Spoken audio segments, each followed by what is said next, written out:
From daughter of a Blue Peter presenter to indie band frontwoman to pop disco princess, Sophie Ellis-Bextor would rocket to fame in the early 2000s with her blend of sophisticated 70s and 80s inspired disco and electro pop. With her debut album being certified double platinum in the UK, this is Sophie Ellis-Bextor, Read My Lips.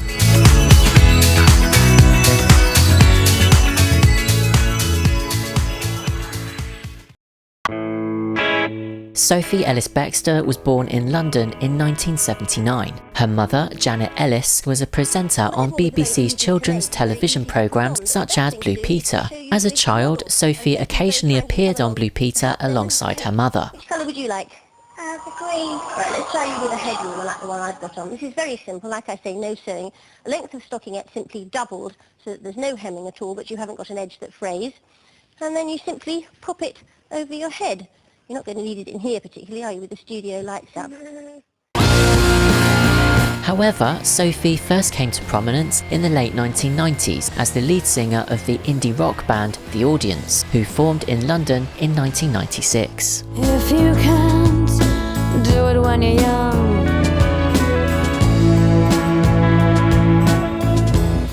when can you do it? It's just crazy, I think of you. The band released 4 singles, including the UK Top 40 hits, I Know Enough, I Don't Get Enough, and A Pessimist Is Never Disappointed, plus one self-titled album which received critical acclaim and would reach number 22 in the UK albums chart. This is the highlight of your miserable life. A pessimist is never disappointed. We'll be the ones who'll give you soul. Sophie also recorded a duet with Manic Street Preachers entitled Black Holes for the Young as a B-side for their 1998 single The Everlasting.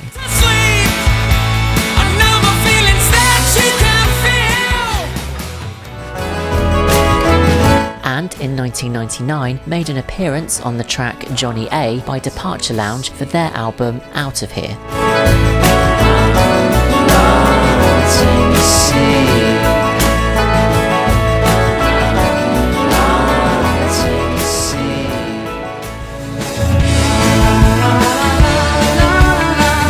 The Audience would split in 1999 after demos for a planned second album were rejected by their label Mercury Records, who would go on to drop the band.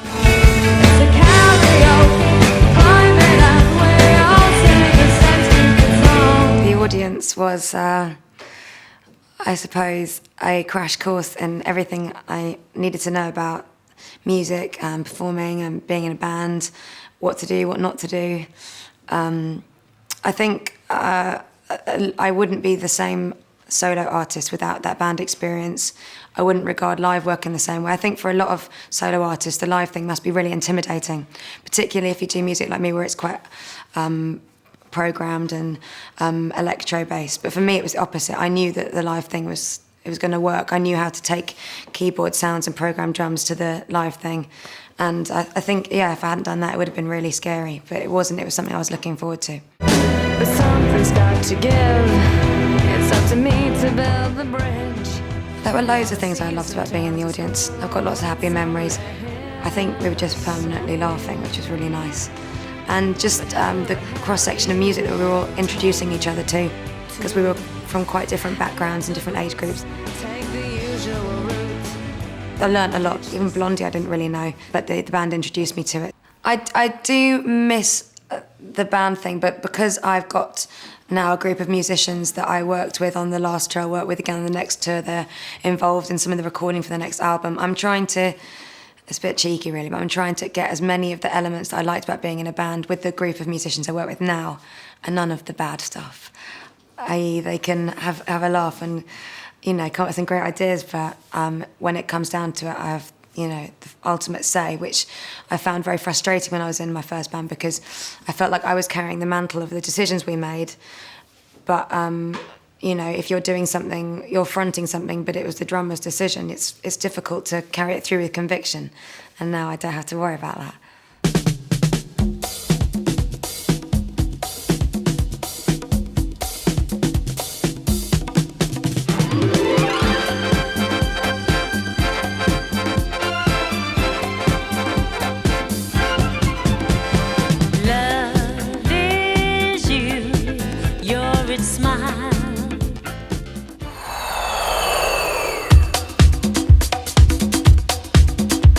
Groovejet was originally created by Spiller in early 1999. The origin of the song title is taken from the name of South Beach, Miami nightclub, Groovejet, where the song was first played as an instrumental. In order to make the track more palatable for airplay, Positiva Records asked Sophie to provide lyrics and vocals for the song. Before recording, Sophie's lyrics were partly reworked by Can't Get You Out of My Head co-writer Rob Davis, who replaced her hook, and so it goes, how does it feel so good, with if this ain't love, why does it feel so good, thereby providing the song with its subtitle.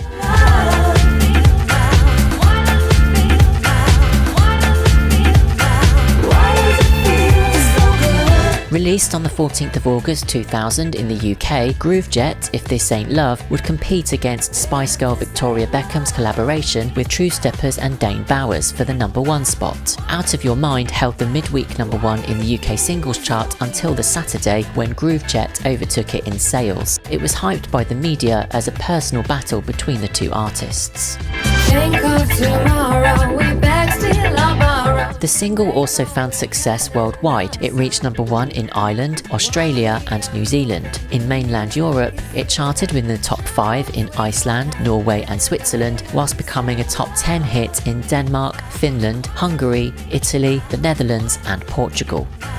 In the US, Groovejet peaked at #27 on the Billboard Hot Dance Music Maxi Single Sales chart and #3 on the Billboard Hot Dance Club Play chart. The track has earned platinum certifications in Australia, New Zealand and the UK. What about Plush? Are you bored of talking about her? No, there was never very much to say. I mean, at the time I hadn't met her at all. And now we have met very briefly, and you know, I think. Were you nice to each other? Yeah, I think it could have been a lot worse, and that's why I was sort of making jokes at the time, really, because I thought it was all really very silly, and the press were trying to sort of say that we were very, I don't know, sort of doing positives and negatives, and you know, so they were saying, oh, you know, she's got a footballer husband, and I was like, oh, maybe I should get one of those this week, and that kind of thing, just to make it. You had a better song. Yeah, and I think that's why I felt like I could really enjoy the whole chart thing, you know, the battle stuff, because I wasn't worried about the way the song was going to be perceived in the future. I mean, I always had this feeling like Groovejet was still going to be getting played the next summer and that kind of thing. But yeah, it did start to get all lost in the wash a bit towards the end of the week, because all week we were #2, and everywhere we were going, you know, she and the True Steppers had just been, and it was like, oh, you know, please just someone listen to the songs and tell me which one you prefer, and it was as simple as that. So it's very, yeah, I felt very humble actually on the day that we found out we're #1. Following Groovejet's success, Sophie would be signed to Polydor Records. Also during this time, she was contacted by director Baz Luhrmann, who offered her the opportunity to audition for a role in the 2001 film Moulin Rouge. What about this rumour that you turned down a role in Moulin Rouge? Quite strangely, he was looking at loads and loads of singers. I mean, there was Natalie Imbruglia, I think, and Charlene Spiteri and Lauryn Hill, all auditioning for Nicole Kidman's part. So I went along and I sang a song. I sang a song from Greece, There Are Worse Things I Could Do. You know, Rizzo's Lament, yeah. And yeah, so do I really like that song. We had a long chat, and then he just sort of went away. But I wasn't too bothered, because luckily I've always had nice other things going on. So. Would you like to act in the future?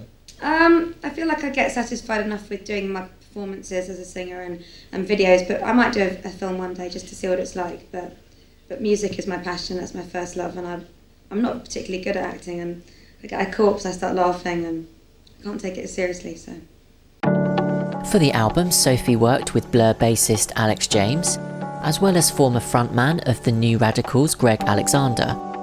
The success of Groovejet also prompted American musician Moby to notice Sophie and revealed interest in working with her due to her amazing voice, as he described it. He instructed his record company to track Sophie down so they could start working as soon as Moby finished his tour. The two ultimately wrote 5 songs in New York City, which did not make the final cut of the album.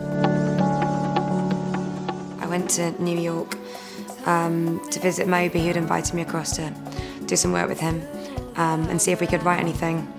And on the plane on the way over, I had a few fears. I was worried that I wouldn't like what he was doing. I was worried that he wouldn't like what I was doing. I was worried I'd like a complete writer's block and sing at him one of his own songs thinking it was a new idea, which I almost did for a joke anyway. Revenge was a demo track by Madonna written for her 1998 album Ray of Light. The song was one of the early demos for the Ray of Light album, produced by Greg Fitzgerald and Rick Knowles in late 1997, before William Orbit's involvement in the project. The song was offered to Sophie and recorded for her debut, although it did not make the final track listing and has never officially been released. There is no point in placing the blame. Hate destroys the one who hates, and everyone suffers the same. What you see is not necessarily what you get. Eyes are the window to the soul. Take your judgments and let them go. Take Me Home, because it was the first video I did in my solo thing, and it was the first time I really could articulate and get across exactly what I wanted and have it realised. It was a really enjoyable experience, and I loved wearing all the clothing, and I'm very lucky that no one else was doing 50s frocks last summer. And it's a bit of a plea, I suppose, because it was my first solo single, so you're putting yourself on the line and saying, here I am, now will you take me home, take me into your life. I'm in heaven, I'll show you heaven, so much heaven. I like the way it's quite cheeky and quite knowing. For me, the power of music first showed itself to me when I was about 15, 16. I used to go out every Friday night, and when you first got to the club you might be all a bit sheepish, but when the song comes on, you can take the whatever the singer is saying and make it your own speech. And I'm always like that. Whenever I'm dancing, I always sing along to everything and kind of act it out. So Take Me Home is about that kind of power. You can borrow the lyrics and Take Me Home as a speech and use it to make you feel all powerful, and then when the song finishes you can go back to feeling sheepish again. And that works for me as well. Take me home, wanna feel you close to me.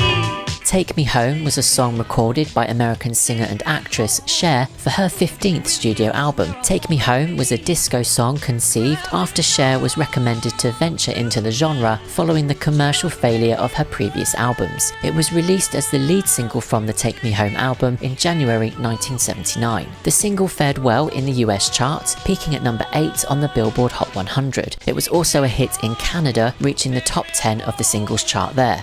Oh, can't you see I want you near? Take me home, take me home.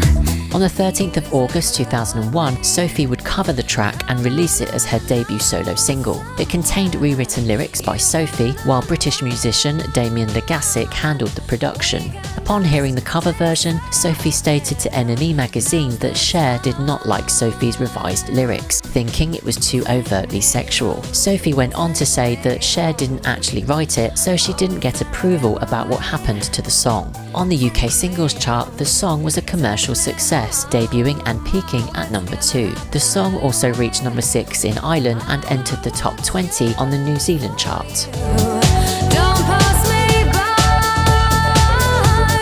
I will look after you. You'll be fine. I'm in heaven, I'll show you heaven, take me home. 2 weeks later, on the 27th of August 2001, Sophie's debut solo album, Read My Lips, was released. The album's title was chosen due to the strong lipstick Sophie used on the album's artwork, as well as being the opening line of the album track The Universe Is You. The album photography was shot by Mert Alas. Despite receiving mixed reviews from music critics, the album would peak inside the top 5 of the UK albums chart at number 4. Although the original 10-track edition dropped down and out of the charts over the next few weeks, a 12-track UK edition, released in December 2001, would peak at number 3 in January 2002, following the chart success of her next single. By the look in your eyes, I'm in heaven, I'll show you heaven, so much heaven. That was what the album was all about for me, really, was embracing both sides of what I've come from, the guitar, pop and guitar, fullness from my first band, and then the dance, disco elements from Spiller. I mean, they're quite separate, but I like the points where they match, and I mean, if they can coexist in a record collection, then they can coexist on stage as well. I'm looking out, I'm looking in. The follow-up single to Take Me Home was originally planned to be the album track Lover, as read on first edition album stickers and announced by the label, but for unknown reasons, the release was cancelled and replaced by Murder on the Dance Floor.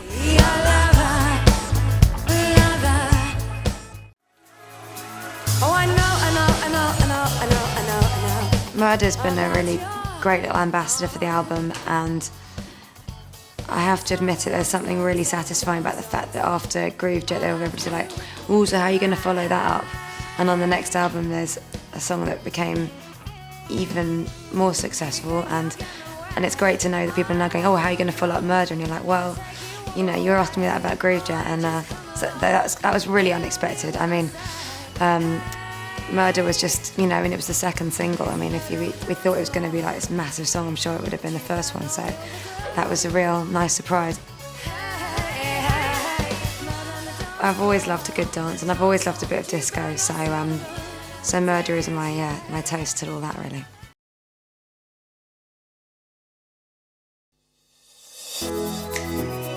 Murder on the Dance Floor was written by Greg Alexander and Sophie and produced by Alexander and Matt Rowe. Released as the second single from the album on the 3rd of December 2001, the song would peak at number 2 on the UK singles chart. The song became a top 10 hit worldwide, charting within the top 3 in Australia, New Zealand, Ireland, Denmark and Norway. Murder on the Dance Floor is reported to have been the most played song in Europe in 2002, becoming the 12th highest selling single of that year.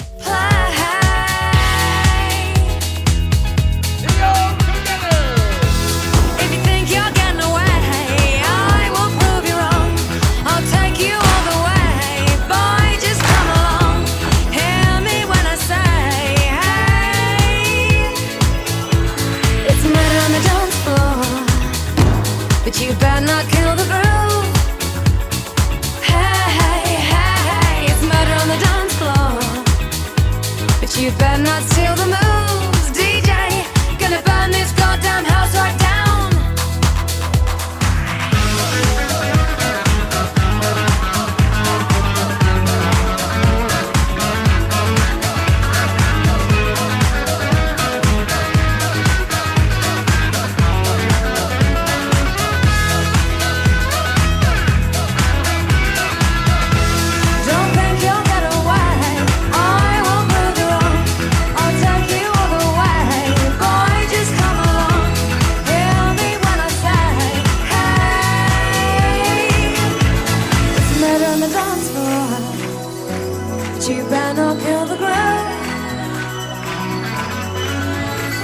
It's murder on the dance floor.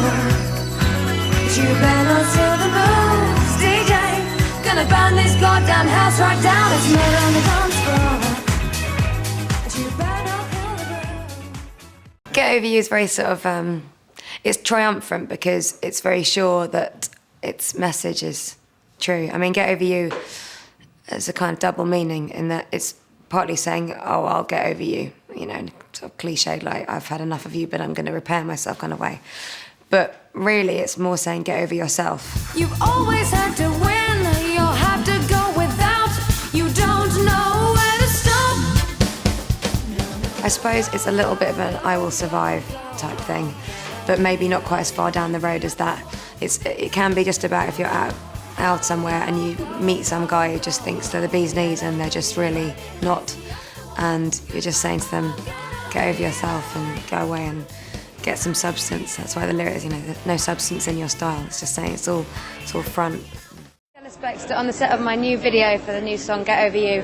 They're actually just about to explode a window, so I think we better go somewhere a bit safer. Come on. You don't know where to stop. Go, get over you. You drive me crazy up the wall. Think you're Mr. Know-it-all. We're on this Willy caravan. It's not very glamorous. I got here at 8 o'clock this morning. It's now 6:30 and I will be here till like 2 in the morning. I've actually got loads left to do. It's sort of characteristically behind schedule. This is actually my 9th video now, so I'm getting quite used to the waiting around. It's not been too bad. I mean, there's so many extras and crew and stuff. There's loads of people to talk to, and it's my birthday as well today, so I've been doing some present opening, and I've got a couple of bottles of champagne waiting for the end of the night, so I've been passing the time all right. I play the part of Serge, the window dresser extraordinaire. Serge, Oscar, he's not a massive part. He's in the first, he's actually in it before I start singing. So, he does keep on trying to build his part though. Yeah, that should be good. Let's keep watching. So I've been wearing very heavy, gloopy makeup all morning. To try and get this effect of really plastic skin, which looks amazing and feels absolutely disgusting. It's the equivalent of coating yourself in honey. It's a really gloopy, very uncomfortable, sticky stuff. This is in the summer and those flies about, they'd be stuck all over his face. It really was just like honey. Like I couldn't really open my fingers without going, and I had it all over my ears, and it went down the front of the dress and made a sort of stain here. I mean, it's absolutely repulsive. Released on the 10th of June 2002, the next single would be a double A-side release of new song Get Over You and previous album track Move This Mountain. The release acted as the lead single for the revised album, which was re-released shortly after. Get Over You was co-written with Sophie alongside Rob Davis, Henrik Korpi, Matthias Johansson and Nina Woodford. In most other countries, Get Over You was released as the sole single, reaching the top 10 in Denmark, Spain, Australia and New Zealand. In the latter two countries, the song was certified platinum and gold respectively. In Europe, the track peaked within the top 20 in Finland, the Netherlands, Norway and Switzerland. Think you're in control, but that won't last that long. You thought you were the crown, honey, you were wrong. You had me taken in, but now I found you out, and I won't go through that again. You've always had to win, you'll have to go without. You don't know where to stop. No, no, no. Go, go, go, go, go. I'll get over you. You drive me crazy up the wall. Mr. Know-it-all. Go, go, go, go, go. I'll get over you. You drive me crazy up the wall. Goodbye, Mr. Know-it-all.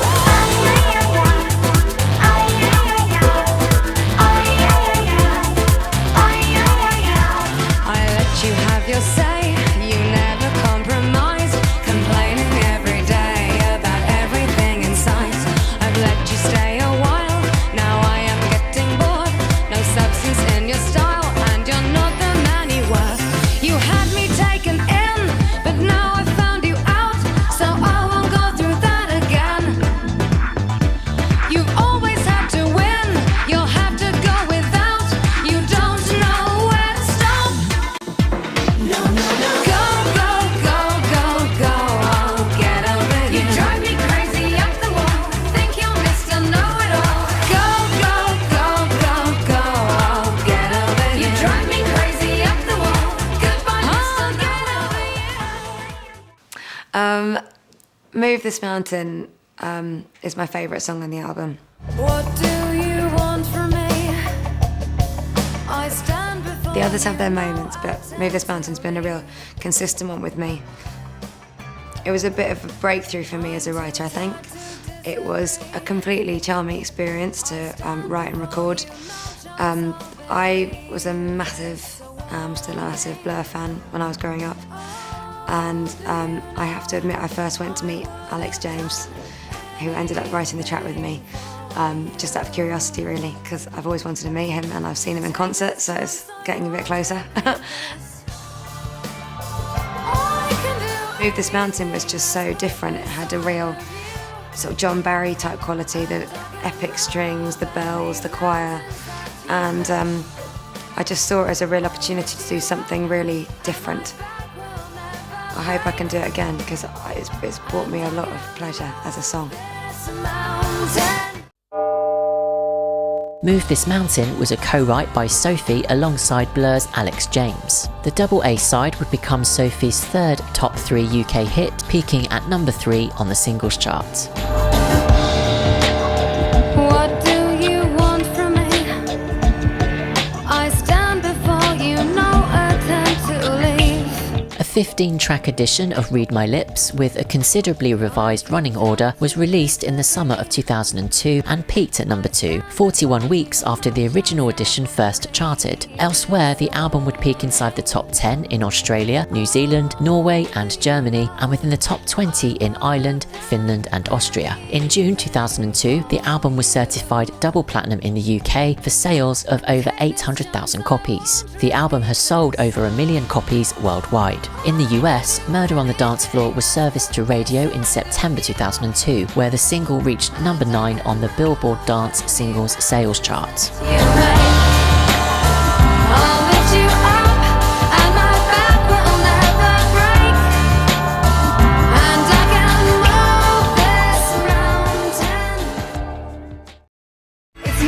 Read My Lips, the sensational album from Sophie Ellis-Bextor, featuring the hits Take Me Home, Murder on the Dance Floor, Get Over You, and her brand new single, Music Gets the Best of Me. Also includes Groovejet Live. There's 5 good reasons to get Sophie Ellis-Bextor's Read My Lips.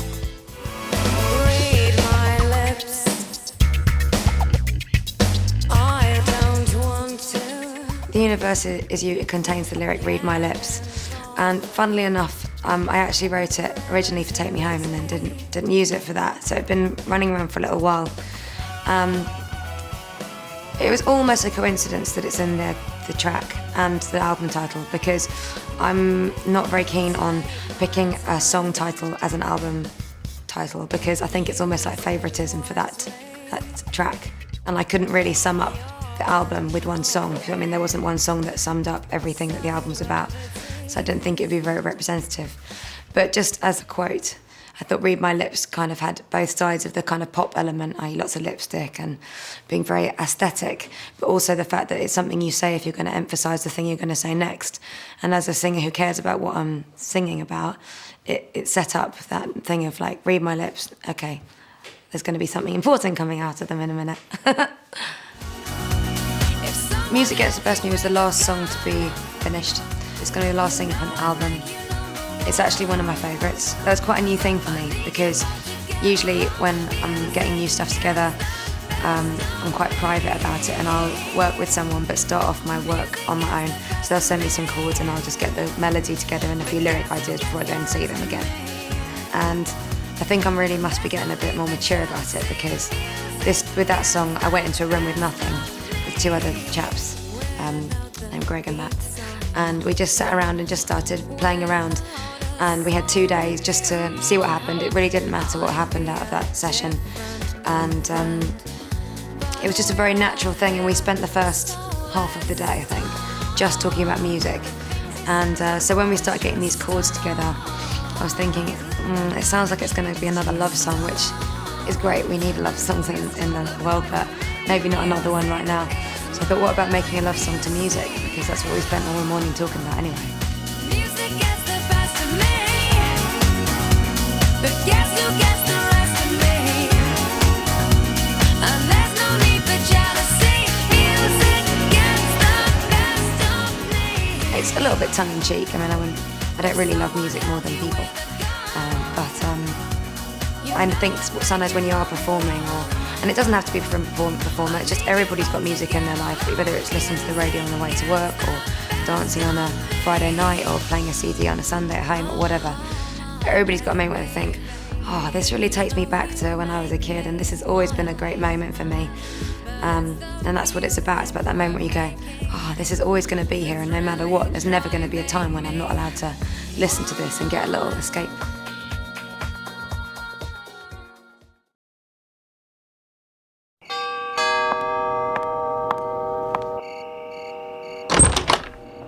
Hello. Hello. Sorry I'm late. Well, we've just sat down. Who?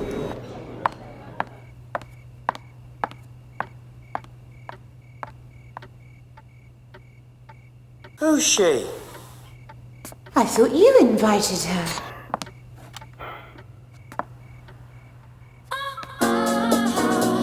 Music gets the best of me.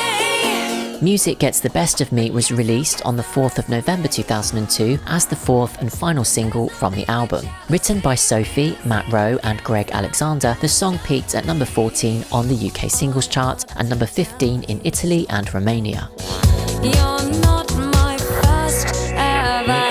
There are two different music videos for the song, both directed by Sophie Muller. It's unclear why the first video was scrapped, but both versions were made available as extra features on Sophie's Watch My Lips tour DVD, released on the 24th of February 2003.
That's really driving me wild.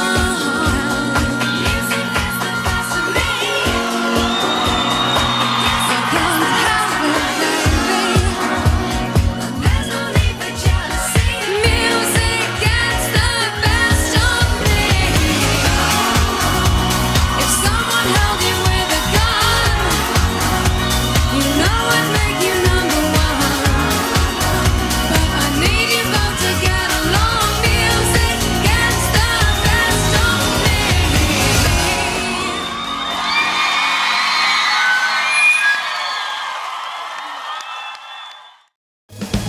I'm in heaven, I'll show you heaven. So much heaven. The Read My Lips tour would begin in January 2003 with 38 dates across Europe. Follow me, take me home. In February, Sophie would be nominated in the British Female Solo Artist category at the 2003 Brit Awards. Thank you very much indeed. The success of the album, its singles and subsequent tour would be encouraging for the label, who wished to roll out another album as soon as possible. But the songs being written, which would formulate into the second record, would not appease the label or the general public in quite the same way as her debut. Has this world gone insane? Thanks for watching.